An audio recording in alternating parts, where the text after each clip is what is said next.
So EA's just dropped an extremely broken EVO and you can go and complete it for free. On top of that, we're going to be talking about all the content that's been dropped in the last 24 hours with a lot of investment.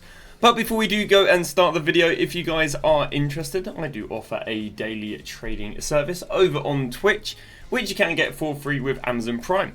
All you gotta do is click on the top link in the description, and as I say, you can subscribe for free with Amazon Prime. If not, it's £5, €5, or $6. In that, you will go get yourself daily updated investment guides, daily updated trading data for both silver and shadow trading, helping you guys make coins if you want them right now, or if you want low effort and you can go and invest in stuff and wait till it rises up. Also, a recent call, last night I called buying this guy when he went down to 28k, he's already rebounded to 45k. So just showing you, there you go, look, actually we recommend buying him at 32. So very, very easily would have been buyable. Again, recommend him at 8 PM and he's already, he's basically on the way of doubling. So yeah, very nice result, even as early as in the last 12 hours. So let's go and talk about the content that we went and got ourselves yesterday. A mixed bag of content, kind of EVOs carried and SBCs, well, they slightly disappointed. So the player SBCs we went and got ourselves yesterday was Musiala. And the problem is, Musiala obviously top tier player. Last week got Rafinha, top tier player. But he just wasn't, or just isn't very well demanded. He's coming in at 480k. He's obviously got himself the Playstyle Plus of Tactical, which is quite interesting because this promo was meant to be all about EA changing up Playstyle Pluses, but they've gone and given him the exact Playstyle Plus his base card has. Now, I'm not quite sure if that's because that is the most meta playstyle for a cam to have, but, if we go and obviously look at different players, these guys are all getting completely different playstyles from what their base cards are. So I'm not quite sure why they've kept Matey, or kept his playstyle, because everyone else's is changed. So, maybe EA self-aware that's the most meta cam, they know it'd be even less desirable if he wasn't to have it. Well, the other playstyles he's got himself Relentless, he's got himself FLAIR, he's got Trickster, he's got himself Tactical, he's got Incisive Pass, which is obviously very nice, he's got Tiki Taka and Chip Shot. So, yeah, okay setup things. He's got himself Shadow, Striker, Playmaker, Inside Forward and Box to Box as his playstyles. So Playmaker I do believe is the most desirable as a cam. And yeah, yeah, he's just not very well demanded. That's to put it politely. And I think one of the reasons he's not very well demanded is if we go and look at the most used gold cards in FIFA, these are the most used gold cards in FIFA. Rafinha isn't too high, but at least Rafinha is probably the top 20 most used gold cards in the game. Well, Musiala isn't in the first page. I think, again, that means he's not in the top 25 cards most used. If we actually go and scroll to the second page, he's here. So he's around about, I'd say about 30th to 35th most used gold card. His gold card's been used 3.6 million times. What about Rafinha? Rafinha's gold card is used about 5.2. So again, about another third on what Musiala's been used for. And Rafinha was only just demanded, meaning, Musiala coming out more expensive means he wasn't well demanded. Well, what did that do for the market? Well, I always said, you can go and buy fodder yesterday if you're happy to gamble on Musiala being demanded. Obviously, Musiala, his base card is semi-well demanded. It's only about 17k, so obviously it's not, the most used card actively. But obviously it all comes down to price. And I think the 480k seemed to be quite a big impact in not being demanded. And we went and saw cards like 85s, they've dropped from 3.4 down to 2.8.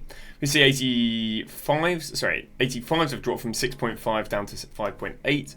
We see 86s have dropped from 11.5 down to 10k. We see 87s have dropped from 14.5 down to 13.5.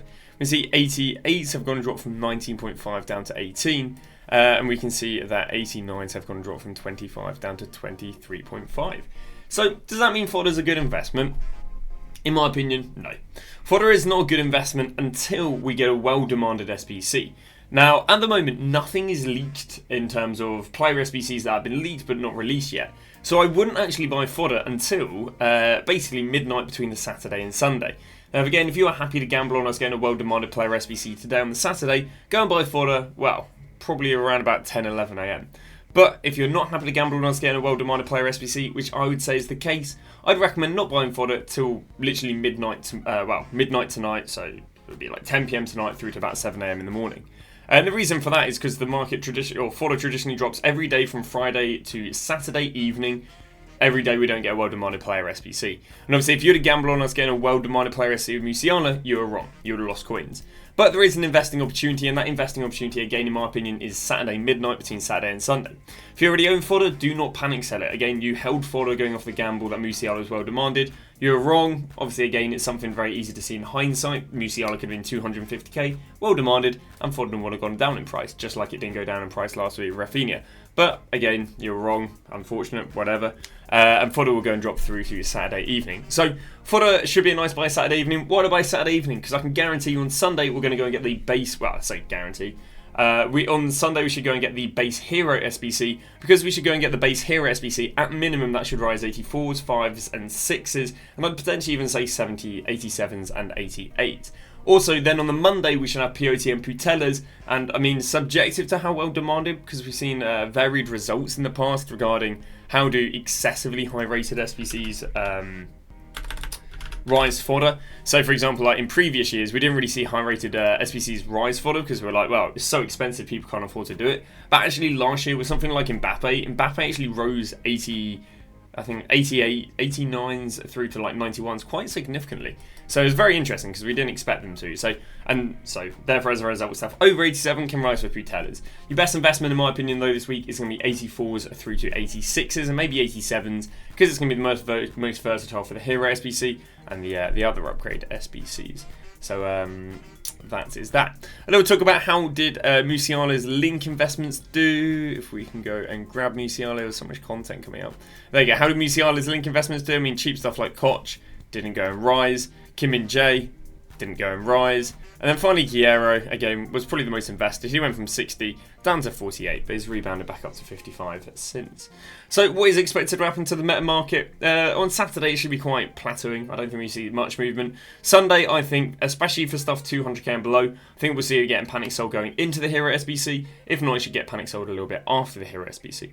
Regarding how the market will react midweek, the market midweek should go and react. It should rise going into Friday midday from the Saturday drop.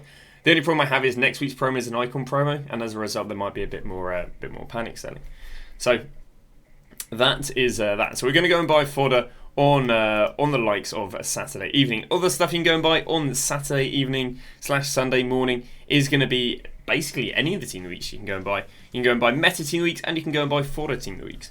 Your fodder team of the weeks are looking like 84s through to 87s. So the 84s that are going to be fodder is going to be Lookman. The 85s that are going to be fodder is going to be Gwyn and maybe Williams. The 86s that are going to be SBC fodder is going to be Inigo Martinez. And the 87s that are SBC fodder are going to be the likes of Rod. These should be really, really good investments. And the reason these should be really good investments is because next week's promo is going to be Centurions, but Centurions is reskin Dynasties. Well, basically what this is the first promo of the year to have icons in it. Because it's the first promo to have icons in it, you're going to get lots of icon player SBCs. Because you're going to get lots of icon player SBCs, the demand for like top end SBCs should be really, really good. So buying the likes of like 87 Rod should do very well, because you know these high rated informs still a very, very low supply, yet EA's requiring them a fair bit. And they should do very well because we should get basically way more demanded SBCs next week than we do this week. So I do think buying these high-rated informs and actually holding all the way through to next week, I think can be a really, really nice buy. Regarding fodder, I don't know if I'd quite want to buy it now and hold on to it all the way through to next week. But we'll have to see what gets leaked. At the moment, we have 0 player SBCs leaked, but we know there'll be about 2 or 3 done by the end of the week. Regarding meta team weeks as well, I think also your buy time on meta team weeks is actually the same time. I think it's Saturday evening, Sunday morning. The only meta team weeks in the current team week are Openda and Kante, slightly Inigo Martinez, but yeah, and again, we're going to be looking at picking these up around about 10 PM tonight through to 7 AM tomorrow. And as long as they aren't replaced by an EVO, you should see a nice rise going into Wednesday. So that is that. We also went and got ourselves the Lewandowski SBC. We can go and load him up. I think quite nicely priced. He's 500k cheaper than his total rush card. His total rush card initially rebounded 30k, but now is actually down 100k. You can see right there is, again, practically the only difference or relevant difference is one, the playstyle plus, although people are saying apparently power header's more desirable than chip shot. So yeah.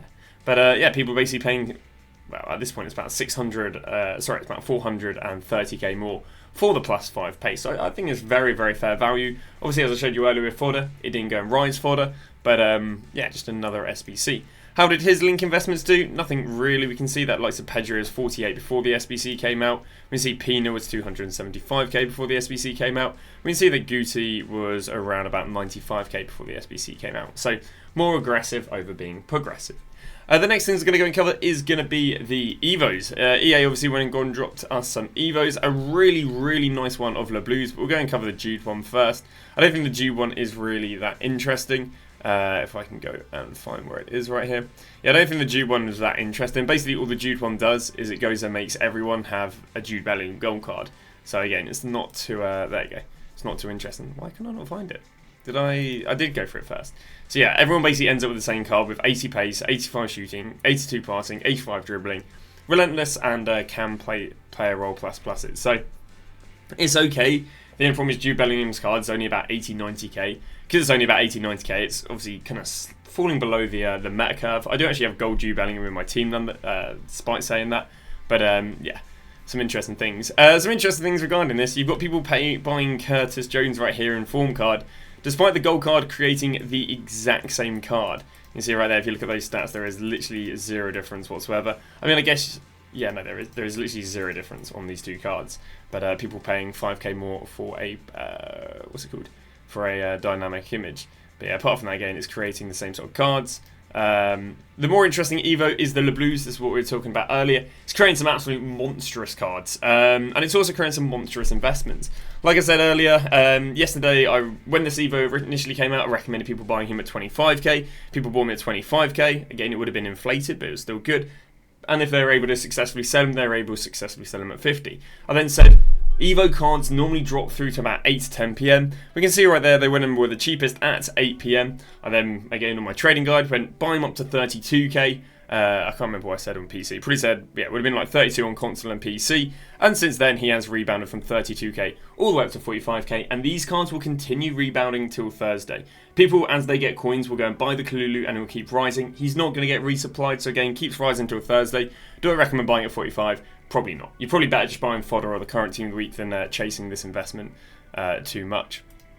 But yeah, again, bunch of gold cards when it got upgraded. Kanate, Guendouzi, but I'm not quite sure if that card really ends up more desirable than the Bellingham one. Upamecano ends up with a monstrous card: 89 pace, 81 defending, 85 physicality. I was only the other day comparing this card to that Luca Baker, or whatever it's called, that Trailblazer guy.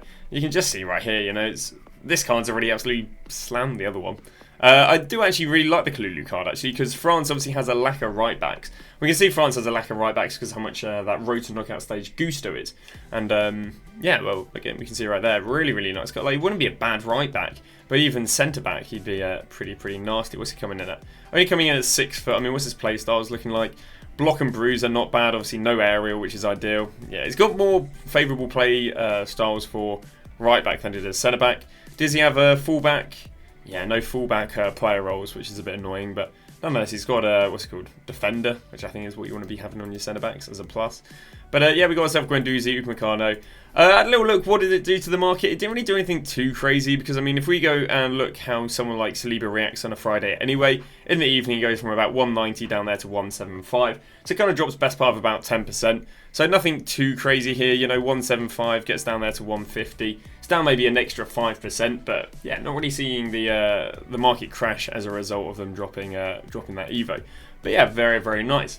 Some other investments we recommended earlier in the week was buying gold non-rare Sudamerica cards from Libertadores and Sudamerica, not from Boca Juniors. Recommended buying these cards yesterday at 2.7. I said basically what happens is the demand to do the League SBCs isn't amazing on a Thursday, and that's because because the current promo team's been in packs for 6 days. Also, we've got the double 78s, but on Friday after 6 PM, obviously it's a new promo team, and you know, the 78 plus upgrade packs expire on the Friday, meaning over the weekend everyone does the League SBCs.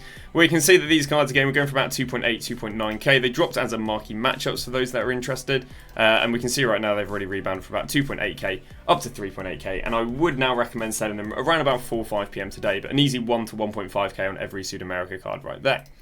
How did Trailblazer Team 1 do out of packs? They had a mixed sort of trend. I recommended a few of these as investments.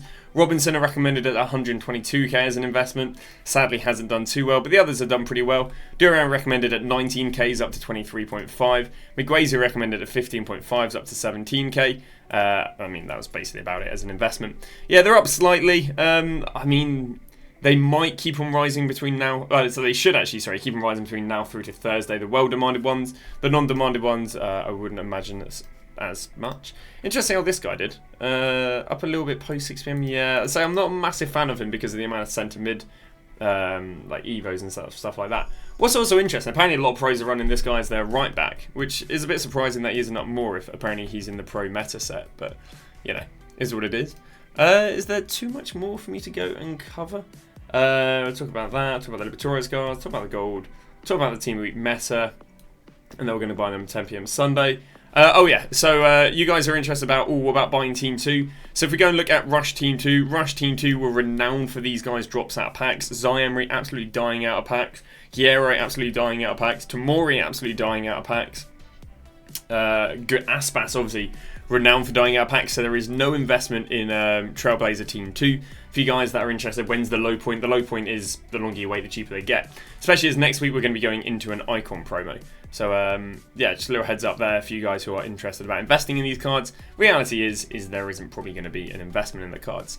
Regarding buying the gold versions of some of these fodder, obviously earlier in the week I said, well, you can go and buy the gold versions of these guys. You can go and pick them up, although I can't guarantee that it will necessarily be a much better play picking these cards up now rather than just waiting till Saturday and then buying the impact fodder. No way has she gone up to 10k. No, she hasn't. It's a flipping glitch.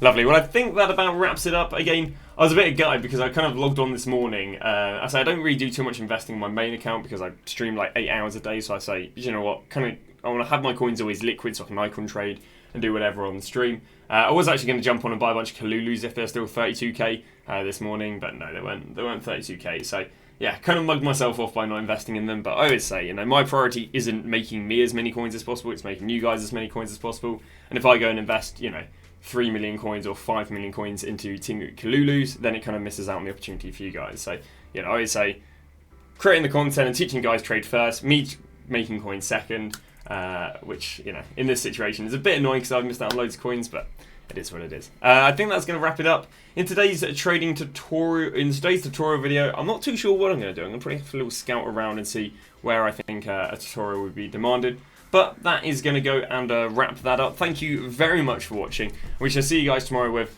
a brand new video.